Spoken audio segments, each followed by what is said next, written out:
বাংলাদেশ নির্বাচন কমিশনের বিশাল একটা সার্কুলার ছিল 2019 সালের। ওটার পরীক্ষার তারিখ ঘোষণা, লিখিত পরীক্ষার পদসংখ্যা ছিল 468 জন। ডাটা এন্ট্রি অপারেটর, এটার আপনার তারিখ ঘোষণা হয়েছে 17 তারিখ। দেখাবো কিভাবে ডাউনলোড করবেন অ্যাডমিট কার্ড। এখানে দেখেন 468 জন।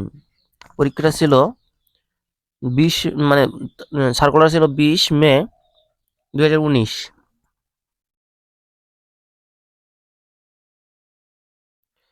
ডাটা এন্ট্রি অপারেটর 468 জন।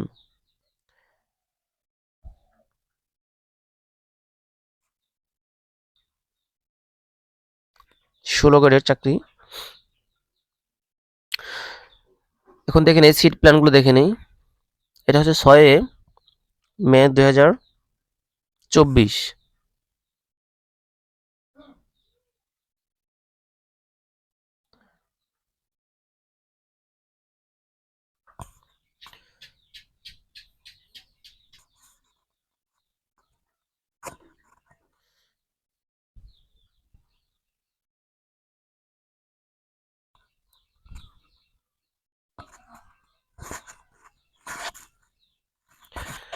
এখানে প্রথমে ছিল শেরেবাংলা নগর সরকারি বালিকা বিদ্যালয়, আগারগাঁও। তারপরে ছিল বিসিআইসি কলেজ, চিড়িয়াখানা রোড, মিরপুর, ঢাকা।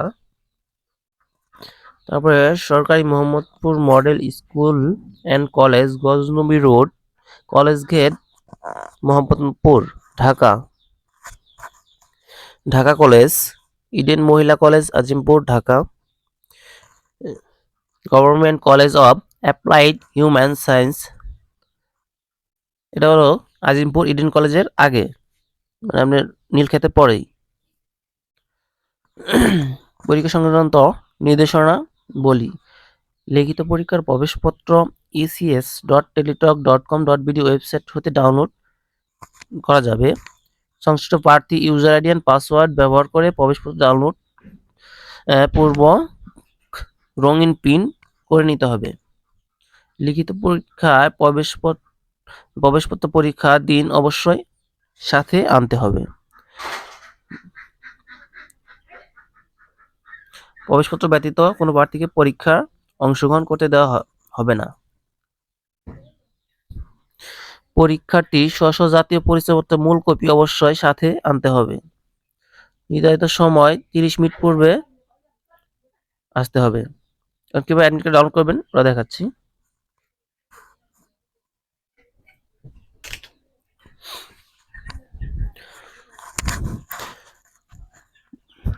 ecs.teletalk.com.bd ওয়েবসাইটে যাবেন। তারপর এখানে 19 সালের যে সার্কুলারটা আছে, সার্কুলার ওখানে যাবেন। এখানে অ্যাডমিট কার্ড লেখা আছে, এখানে অ্যাডমিট কার্ডে ক্লিক করলে অ্যাডমিট কার্ডটা ডাউনলোড হবে। কারণ এখন আপাতত অ্যাডমিট কার্ডটা এখনো ছাড়েনি, সেক্ষেত্রে এখনো এরকম দেখাচ্ছে admit card is not published yet. এখানে আমি কিভাবে ইউজার আইডি ডাউনলোড করবেন ভুলে গেলে পাসওয়ার্ড, সেই ক্ষেত্রে এখানে ওই যে রিকভার ইউজার নামে একটা অপশন আছে, পেমেন্ট নেন, ওটা ওখানে ক্লিক করলে রিকভার ইউজার, এখানে নাম, ফাদার্স নেম, মোবাইল নাম্বার দিয়ে সাবমিট করলে ইউজার আইডি পাবেন। তারপর পাসওয়ার্ড রিকভারি, ইউজার আইডি দিবেন, মোবাইল নাম্বার, তারপর সাবমিট করলে পাসওয়ার্ডটা চলে আসবে। ধন্যবাদ, আল্লাহ হাফেজ।